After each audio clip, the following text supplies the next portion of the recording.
So, a very good question. Ultimately speaking, blocks would probably be the first thing that would be taught in Kenpo. Usually because they're solid and defensive strikes. Ultimately, we say every block is a strike, and that's essentially how it should be used. It, teaches people to develop an amount of force very quickly and very easily. Parries, on the other hand, are slightly more advanced. Not much more advanced. I mean, we start teaching them pretty much from orange belt onwards, which is the second belt in Kenpo.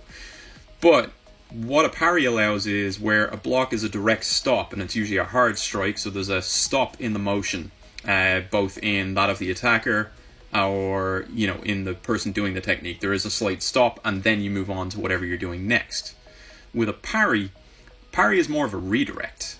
So you wouldn't be using it on huge arcing strikes or other things like that, or, hooks and different things like that. Those would be very much your solid blocks.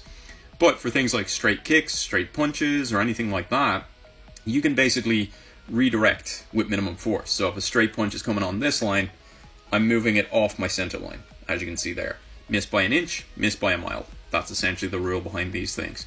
So what a parry allows you to do is redirect, take the strike offline and take yourself offline. You shouldn't be standing here either, you should be moving. But ultimately, it continues an amount of the force or energy coming forward. And by energy, I do not mean chi or anything else like that. So energy as in forward intent, in this case, from the attacker. So what that allows is, it continues an amount of force while redirecting the strike to lead on to something like another punch in the ribs in this case. So the punch is coming here, I'm coming under the arm, and I'm hitting to the ribs. Could be the groin, could be the neck, could be anything, depending on the type of strike, depending on the situation and the targets available. So parries are very much used to speed up a sequence, but also continue a motion onto another strike. So you're using their body mechanics, their forward energy, their backup mass, as we call it in Kenpo, adding it to your own to create like a car crash effect. Down the middle. That's one simple way of looking at it.